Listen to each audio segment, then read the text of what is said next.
Okay, thank you. Oh, that's okay.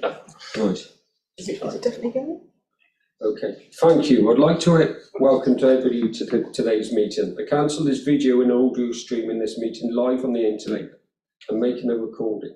The recording file forms part of the public record of the meeting and will be available on the council's website. Please remember what you say and do in this meeting has a global reach, and your words and actions should be chosen carefully. There are some additional points for members and officers to be aware of. As part of the meeting etiquette, all microphones apart from mine will be placed on mute at the start and during the meeting. I will run through the agenda in the customary way.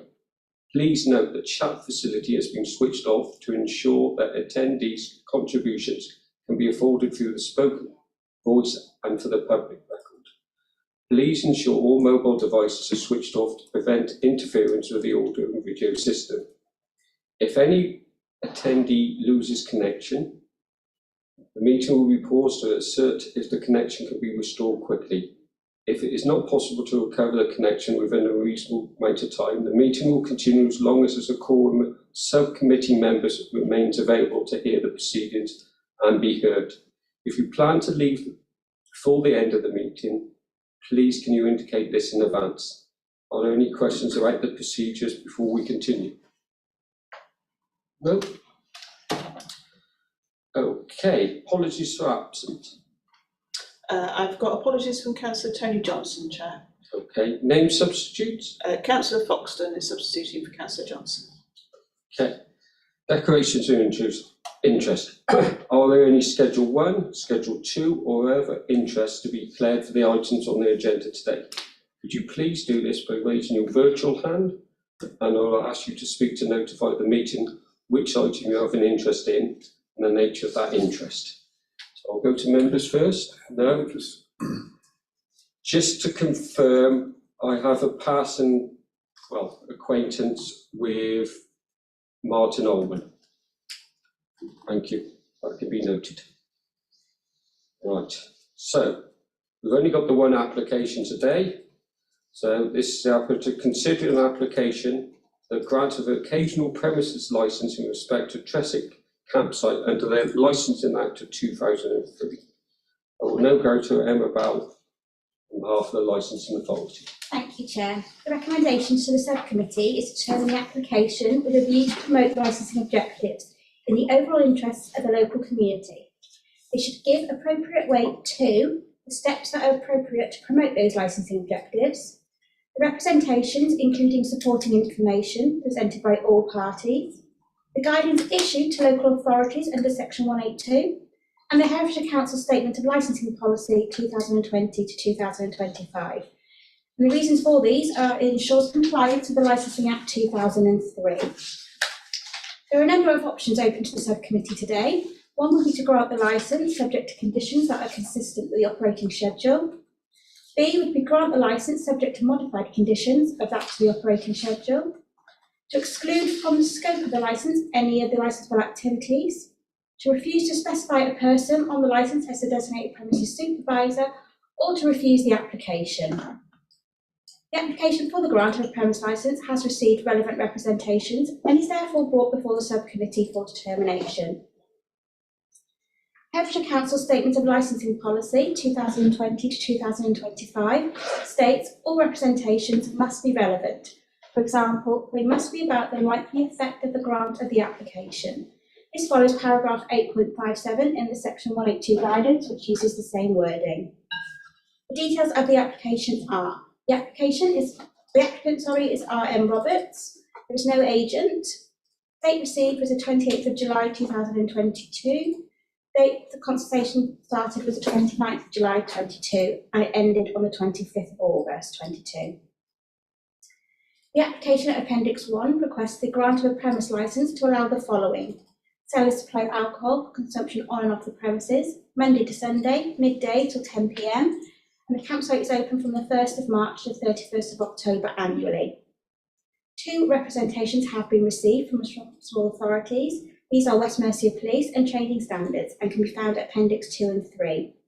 These conditions have been agreed by the applicant and therefore those representations have been withdrawn.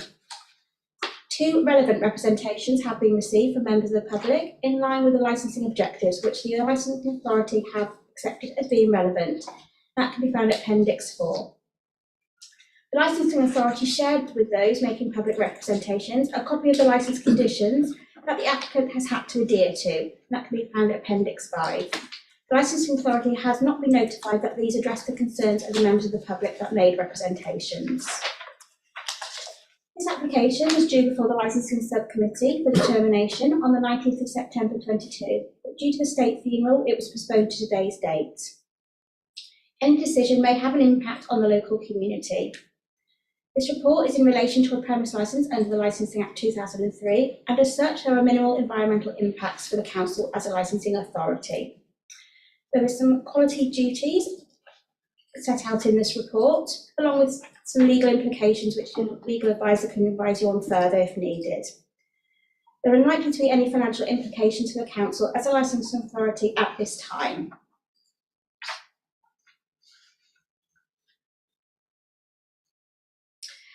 Schedule 5 of the Licensing Act 2003 gives a right of appeal.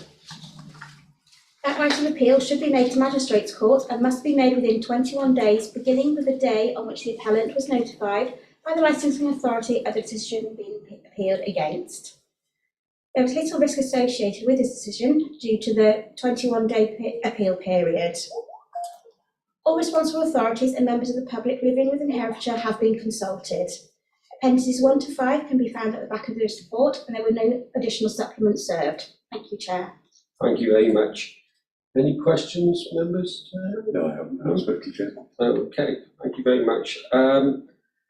We have Jeff Golding on virtually, who's going to be representing, I would say, I think it's you. Is it your mother-in-law? That is correct, yes. Yeah, Mrs. Roberts. In your own time. Thank you. Thank you. Just to confirm, you can hear me okay? Yes. Thank you. Well, thank you for the opportunity to respond to the representations. Yeah, my name is Jeff Golding, and along with my wife, Sarah, and our children, we run Tresset Campsite. I'd just like to begin with an overview of the business. Started in 1981. For over 40 years, Tresset Campsite has been a family-focused campsite run by our family for the enjoyment of other families. We are a professional business and pride ourselves on the excellent record we have in running a safe, quiet, and immaculately kept site on the banks of the River Wye. In the age of social media, the best window in how we run our business is from the hundreds of Google and TripAdvisor reviews. There is no hiding. We have a 4.5-star rating on both Google and TripAdvisor. And for the 3rd year running, we have been awarded the TripAdvisor Traveller's Choice Award. I quote, "Based on millions of reviews and opinions from travellers from around the world, this annual award recognises the very best tourism establishments in terms of service, quality, customer satisfaction, and more across a range of categories." We believe a major factor in our success is because we run a very tight ship. To quote our website, "This is first and foremost a family campsite. Kids and their families just love it. Unruly and unsociable behaviour will not be tolerated, and campers who do not consider the needs of other campers and our village neighbours will be asked to leave." Our campsite rules and booking terms and conditions are clearly visible on our website. All bookings are managed online, and whilst creating a booking, our terms and conditions need to be agreed and signed. These rules include booking for single-sex groups, e.g. stag or hen parties, are not accepted. We respectfully ask that any noise or disturbance after 9:30 is kept to an absolute minimum for the sake of fellow campers, their families, and our surrounding villages. No loud music on site, as this disturbs the villagers and may close the site, and no music at all after 10 p.m. In addition to these restrictions, we patrol the site in the evenings. Affectionately known as the Hush Police, we take this aspect very seriously A recent TripAdvisor review even mentions our zealous approach to keeping the noise down. Again, I would point to the many reviews which applaud our approach to our campers and the way we keep the site quiet and orderly. It's worth noting that in 40 years, not once have we had the emergency services to our site. And this is particularly noteworthy given the fact that no responsible authorities have objected to our license application. I would like to address some of the points raised by the representations. Firstly, our bank is not unprotected. It has a sturdy fence running the full length of the site with 2 gates with access to the river bank. There are 6 buoyancy rings along the fence at the main canoe launch point where the steps descend to the river. These buoyancy aids have been a permanent fixture for decades whilst the site is open. Again, in 40 years, we have not had an incident. The site is a concrete driveway to the river with excellent access for any emergency vehicle. In fact, in June this year, the emergency services used our site to run a training session for practicing river rescues with inflatable ribs and throw lines. It's arguably one of the best access points there is on the Wye. There are also claims about increased noise and additional litter. Again, our reviews consistently reference the immaculately kept and quiet nature of our site. There simply is no evidence to any increased noise or litter. There are claims that we have not described in our application how our, quote, empty drinking vessels will be collected, unquote. As explained on our website and visible to all our campers as they arrive on site from the signs, we have recycling points for all waste. There are plenty of bins in the cafe area and separate bins for glass. Put simply, waste collection and disposal at our site is extremely well managed. There was also a question on the ability of the proprietor to manage a disorder. Whilst we've had the temporary bar open, there have been a minimum of 5 staff on site, 2 of whom hold a personal license. I would draw your attention to the Daniel Thwaites versus Wirral Magistrates Court ruling, which highlights the importance of taking a balanced judgment and detached view of unfounded allegations. We strongly argue against these allegations and highlight the lack of evidence to substantiate any of these claims. In the lead up to the application for a premises license, we felt it appropriate to test the water by running a number of weekends under a temporary events notice license. We have successfully held 5 weekends under 10s in July and August during our busiest period, when the campsite has had up to 350 people on site. There is no evidence at all that the selling of alcohol on these weekends had any negative impact on crime and disorder, public safety, or public nuisance. I'd like to make a comment on our proposed opening hours. The hours for both our 10s and proposed premises license are 12 noon to 10 p.m. We chose a 10 p.m. endpoint to coincide with our no noise rule. This has worked perfectly in having the desired effect, which is to close the cafe and bar at the point we quieten the campsite. In closing, I draw the subcommittee's attention to the fact that we have run the campsite for 40 years with no crime and disorder issues, no public safety issues, and no public nuisance issues. Campers have always been free to bring their own alcohol or visit the local pubs, which many of them do. And the provision of a temporary bar these last few weeks has had no impact other than provide additional employment for the local family who run the catering facilities on site.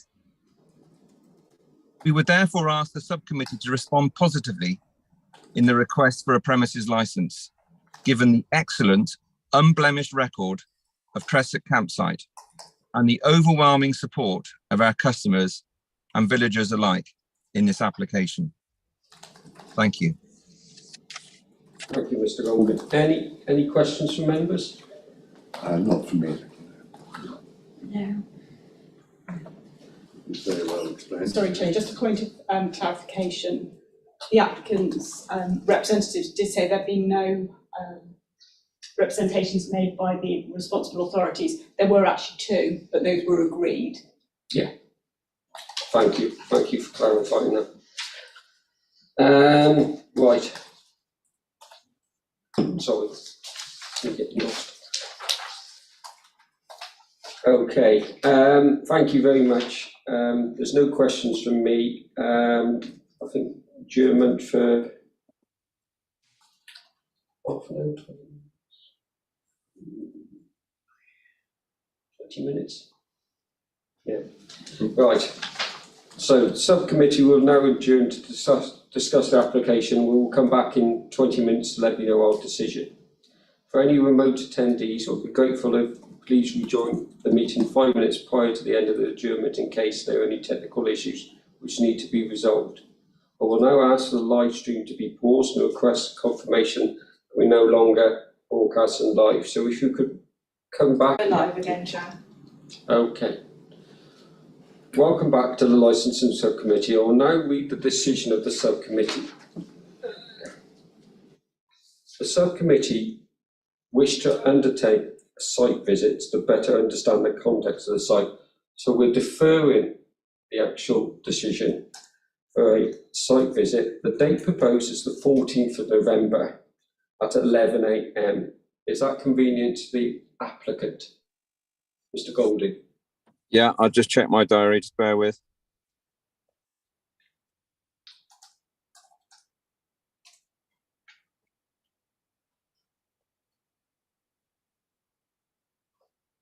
Yeah, that's fine. What was the time again? 11 AM? 11 AM on Monday the 14th? That's correct. Okie dokie. And then we'll come back on the 16th of November, if that's convenient, to run through it again. Okay, hang on a sec. 16th, which is the Wednesday. Yes, it'll be round about time to be confirmed. Okay. Yeah, no, that's fine. That's in the diary. Okay, thank you very much. Anything else? Right. Finally, before I close the meeting, can I check that with Democratic Services team that the live stream has now been switched off? And we're no longer broadcasting live?